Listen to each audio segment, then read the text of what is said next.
Hello everyone. कैसे हैं आप सब? बढ़िया। ठीक है। आज हम लोग इलेक्ट्रॉनिक कॉन्फ़िगरेशन के बारे में पढ़ेंगे। तो करें स्टार्ट। चलो।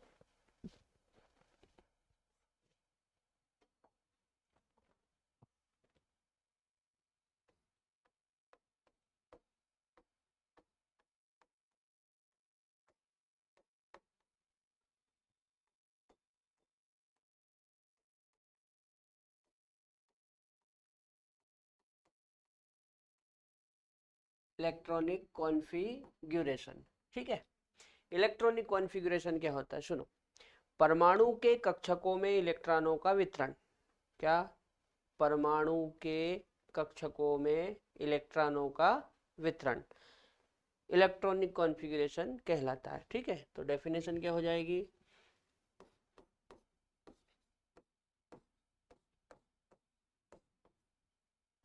परमाणु के कक्षकों में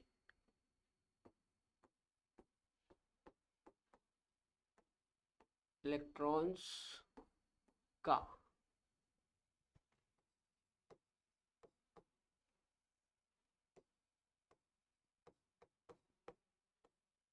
वितरण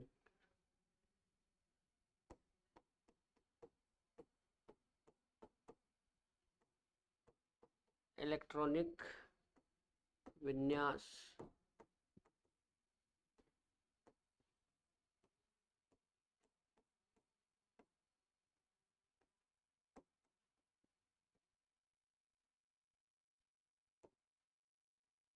कहलाता है। ठीक है।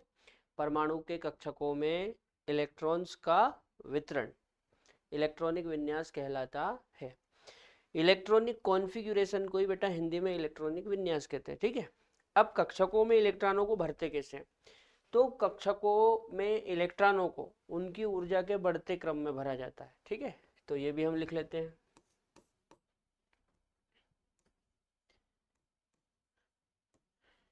कक्षकों में इलेक्ट्रॉन्स को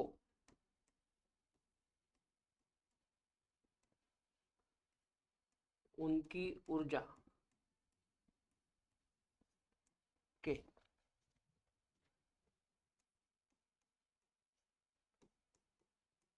बढ़ते क्रम में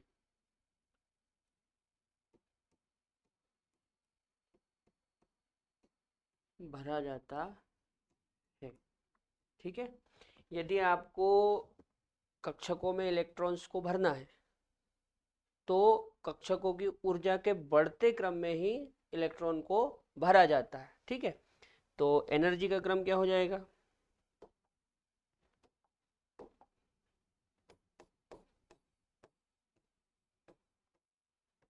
order of energy. Order of energy.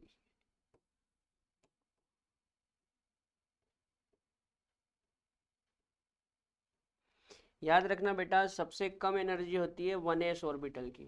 किसकी? 1s ऑर्बिटल की। 1s से ज़्यादा होती है 2s की। 2s से ज़्यादा होती है 2p की।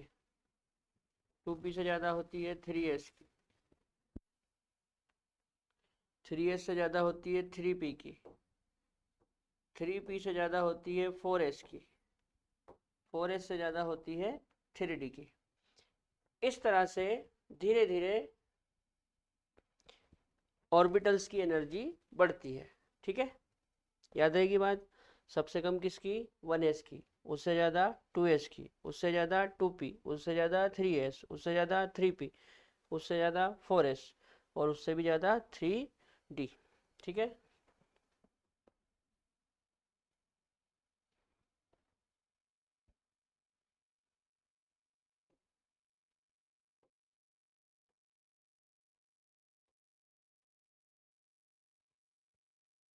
यहाँ पे इसकी ऊर्जा मिनिमम होती है ना, मिनिमम एनर्जी। क्योंकि इस 1s की एनर्जी मिनिमम होती है, इसलिए फर्स्ट इलेक्ट्रॉन इसी में इंटर करता है ना। मैं लिख देता हूँ, फर्स्ट इलेक्ट्रॉन 1s में एंटर करता है। ठीक है, जो 1s कक्षक होता है उसकी एनर्जी सबसे कम होती है, इसलिए जो फर्स्ट इलेक्ट्रॉन होता है वो 1s में इंटर करता है। ठीक, एक बार नोट कर लो।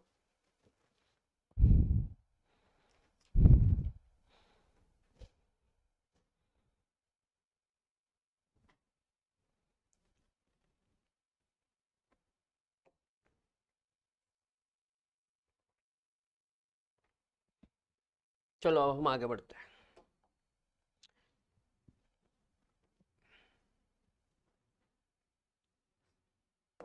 जैसे हाइड्रोजन, दूसरा हीलियम, तीसरा लिथियम, चौथा बेरिलियम, पांचवा बोरान, छठा कार्बन, सातवां नाइट्रोजन, आठवां ऑक्सीजन। ठीक है, जो हाइड्रोजन होता है ना, इसमें बेटा एक इलेक्ट्रॉन होता है। कितना इलेक्ट्रॉन होता है? एक।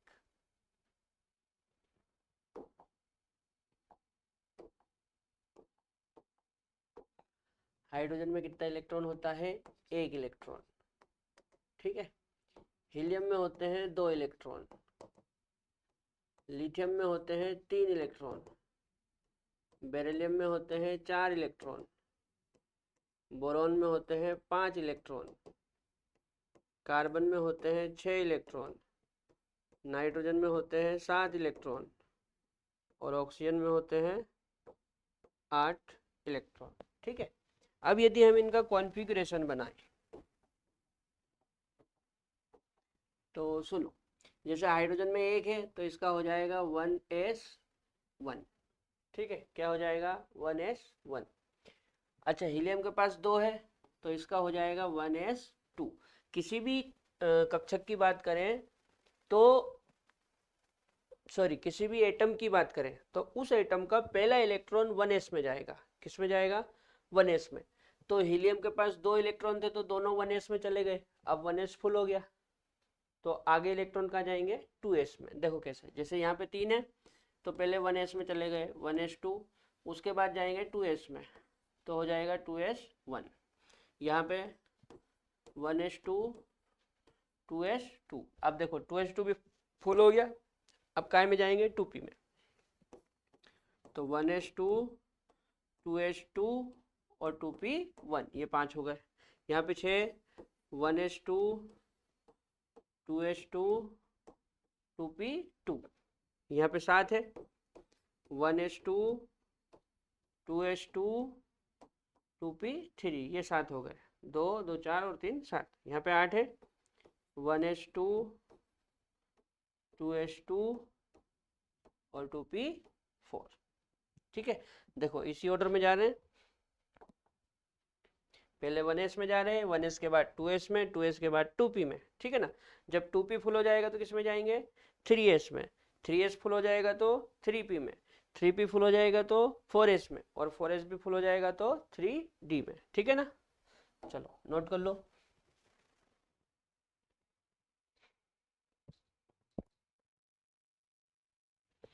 चलो आगे देखते हैं। ऑक्सीजन के बाद अगला क्या आएगा? फ्लोरीन, उसके बाद नियोन, उसके बाद सोडियम, उसके बाद मैग्नीशियम, उसके बाद एल्यूमिनियम, उसके बाद सिलिकॉन, उसके बाद फास्फोरस, उसके बाद सल्फर। ठीक है, देखो फ्लोरीन का परमाणु क्रमांक 9 होता है, इसलिए इसके पास 9 इलेक्ट्रॉन है। नियोन के पास 10 इलेक्ट्रॉन, सोडियम के पास 11 इलेक्ट्रॉन, मैग्नीशियम के पास 12 इलेक्ट्रॉन, एल्यूमिनियम के पास 13 इलेक्ट्रॉन, सिलिकॉन के पास 14 इलेक्ट्रॉन, फास्फोरस के पास 15 इलेक्ट्रॉन और सल्फर के पास 16 इलेक्ट्रॉन। ठीक है, चलो अब इनका विन्यास बनाते हैं। तो 9 इलेक्ट्रॉन कैसे जाएंगे, 1s2 2s2 और 2p5 हो गए 9। यहाँ पे 10 है तो 1s2 2s2 और 2p6। ठीक है, अब देखो 2p फुल हो गया तो अगला इलेक्ट्रॉन काय में जाएगा, 3s में। देखो कैसे, 1s2 2s2 2p6 और 3s1।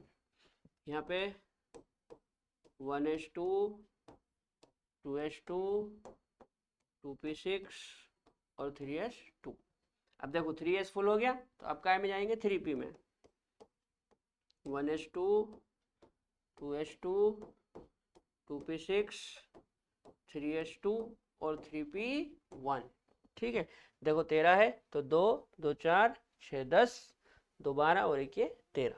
यहाँ पे 14 है तो 1s2 2s2 2p6 3s2 और 3p2।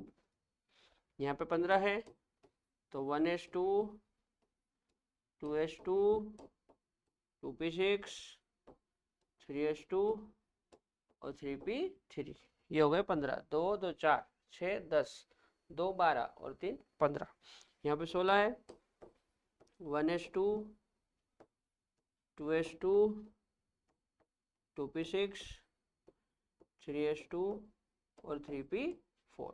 ठीक है, एक बार नोट कर लो जल्दी।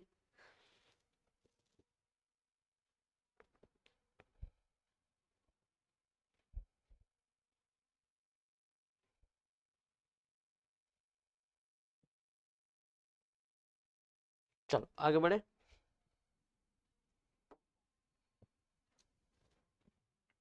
सल्फर के बाद कौन आता है, क्लोरीन। थोड़ा नीचे लिखते हैं, क्लोरीन है ना।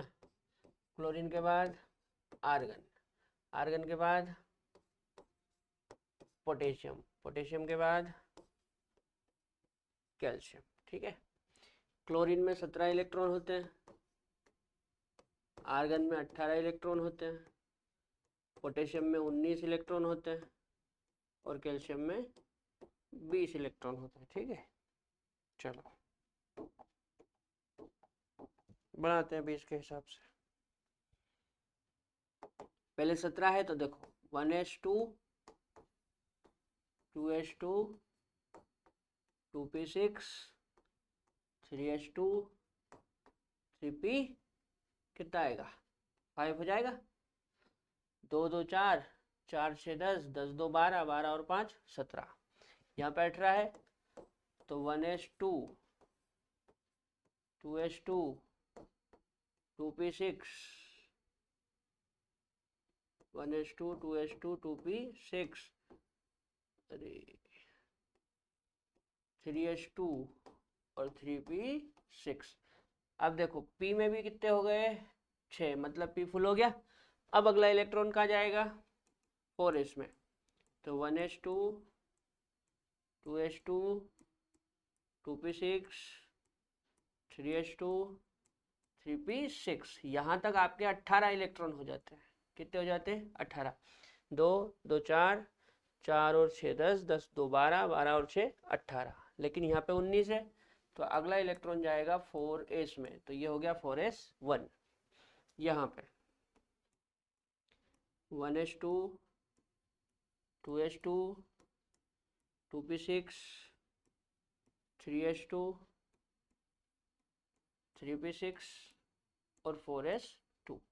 ठीक है, अच्छा आप इसको ऐसे भी बना सकते हैं, कैसे, जैसे यहां तक कितने हो जाते हैं, 18। 2 2 4 6 10 2 12 और 6 18। तो 18 इलेक्ट्रॉन है यहाँ तक। ठीक है, और उसके बाद 4s2। तो 18 इलेक्ट्रॉन किस में होते हैं, आर्गन में। तो आप 18 इलेक्ट्रॉन की जगह क्या लिख सकते हैं, आप लिख सकते हैं ऑर्गन। तो ये हो गया 18 और यहाँ पे 4s2। ठीक है, इस तरह से भी आप बना सकते हैं ये। ठीक है, जल्दी नोट करो। चलो अगला देखें। अब 3D सीरीज का देखेंगे, है ना। तो electronic configuration of 3D series.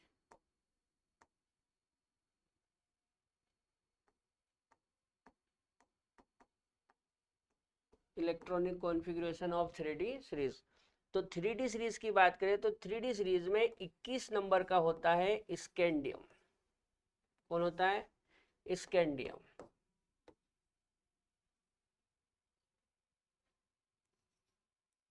Scandium के बाद कौन आता है? टाइटेनियम। टाइटेनियम के बाद वेनेडियम, और वेनेडियम के बाद क्रोमियम। ठीक है, स्कैंडियम में 21 इलेक्ट्रॉन होते हैं,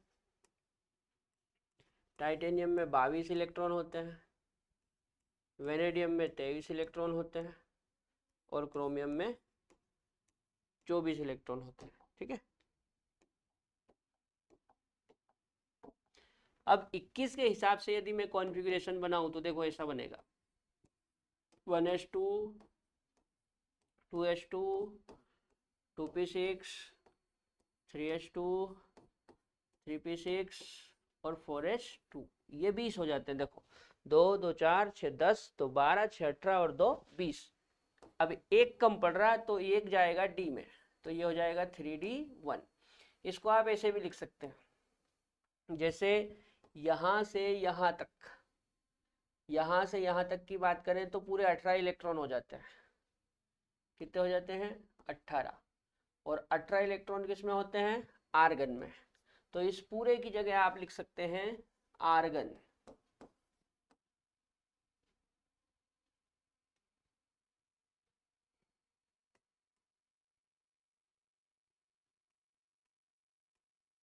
इस पूरे की जगह आप आर्गन लिख सकते हैं।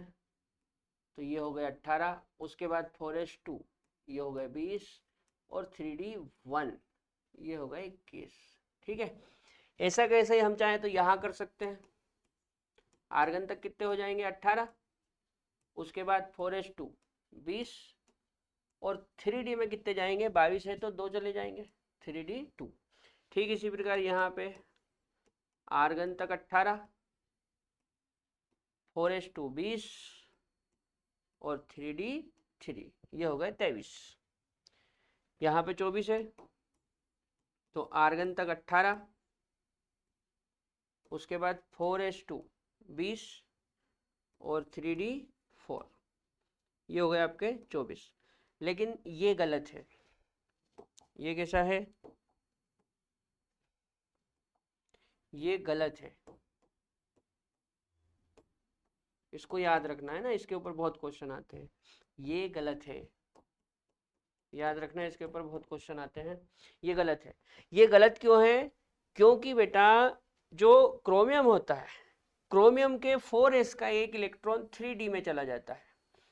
क्रोमियम के 4s का एक इलेक्ट्रॉन कहाँ चला जाता है? 3D में। जब क्रोमियम के 4s का एक इलेक्ट्रॉन 3D में जाएगा तो कॉन्फ़िगरेशन ये बनेगा: आर्गन 18, 4s1 और 3D5। ऐसा क्यों हुआ? ऐसा इसलिए हुआ क्योंकि डी के पास 4 थे, हाफ फिल्ड होने में इसको एक चाहिए। हाफ फिल्ड मतलब आधा। तो जैसे ही 4s का एक इलेक्ट्रॉन डी में गए तो डी में हो गए 5, मतलब डी हो गया हाफ फिल्ड। ऐसा होने से इसका स्थायित्व बढ़ गया। तो स्टेबल कॉन्फ़िगरेशन यानी कि स्थायी विन्यास प्राप्त करने के लिए 4s का एक इलेक्ट्रॉन कहाँ चला जाता है? 3D में। समझ में आ रही बात?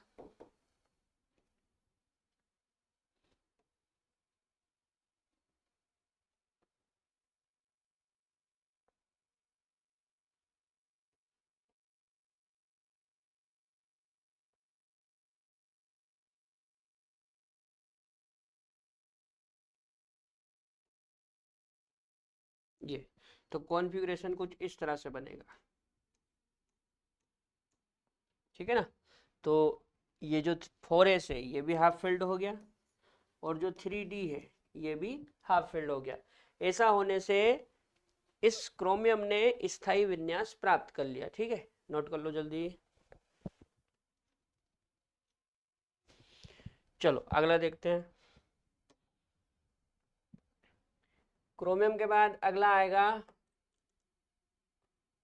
मैग्नीज, ठीक है। मैग्नीज के बाद आयरन, आयरन के बाद कोबाल्ट, कोबाल्ट के बाद निकल, निकल के बाद कॉपर, और कॉपर के बाद आखिरी में जिंक, ठीक है। मैग्नीज का जो एटॉमिक नंबर होता है वो 25 होता है। कितना होता है? 25। यानी कि मैग्नीज के पास कितने इलेक्ट्रॉन होंगे टोटल? 25, ठीक है, 25 इलेक्ट्रॉन। आयरन का होता है 26, मतलब इसके पास 26 इलेक्ट्रॉन। कोबाल्ट का होता है 27, मतलब इसके पास 27 इलेक्ट्रॉन। निकल का होता है 28, मतलब इसके पास 28 इलेक्ट्रॉन। और कॉपर का होता है 29, यानी कि इसके पास 29 इलेक्ट्रॉन। और जिंक का एटॉमिक नंबर होता है 30, मतलब इसके पास कितने इलेक्ट्रॉन? 30 इलेक्ट्रॉन, ठीक है। चलो 25 के हिसाब से बनाते हैं तो आर्गन तक कितने हो गए? 18। उसके बाद 4s2 20, और 3d 5, ये 25। यहाँ पे 26 है तो आर्गन तक कितने हो गए? 18। उसके बाद 4s2 20, अब कितने बचे? 6, तो ये हो जाएगा 3d 6।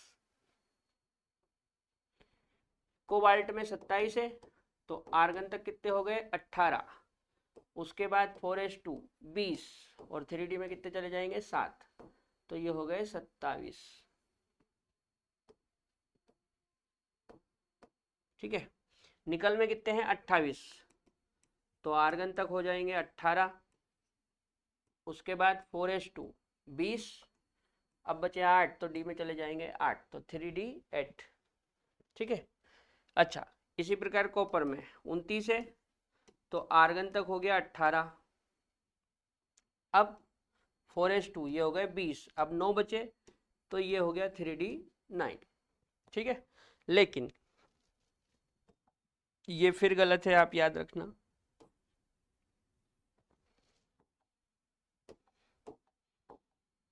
ये गलत है,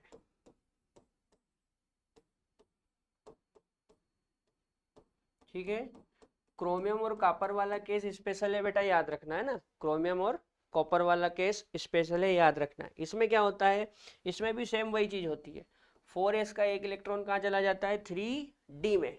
ऐसा होने से क्या होता है? ऐसा होने से 4s में हो जाता है 1, और 3d में हो जाते हैं 10। इससे स्थायी विन्यास मिल जाता है, स्टेबल कॉन्फ़िगरेशन मिल जाता है, ठीक है। तो स्थायी विन्यास प्राप्त करने के लिए क्रोमियम और कॉपर दोनों में ही 4s का इलेक्ट्रॉन कहाँ जाता है? 3d में, ये आप याद रखना, ठीक है। तो विन्यास ये बनेगा 4s1 3d 10, ठीक है। इसको आप इस तरह से भी कर सकते हैं।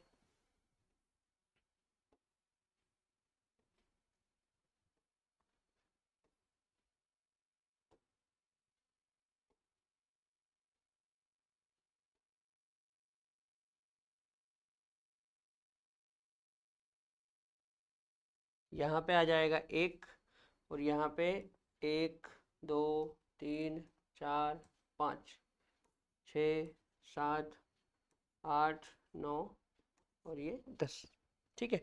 तो ये सही है ना। ये वाला कैसा है? ये सही है, याद रखना है ना। इसी प्रकार यहाँ पे जैसे अपन ने क्रोमियम में करा था, तो क्रोमियम का ये वाला सही है, ये सही है, ठीक है ना। ये सही है, जबकि ये वाला गलत है, याद रखना। अच्छा, अब जिंक का देख लो, तो जिंक में 30 है तो आर्गन तक कितने हो जाएंगे? 18, ठीक है।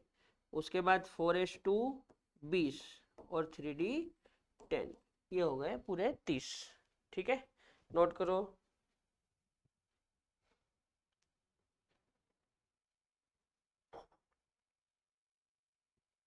ठीक है बेटा, ये मैंने आप लोगों को 3D सीरीज का इलेक्ट्रॉनिक विन्यास बताया।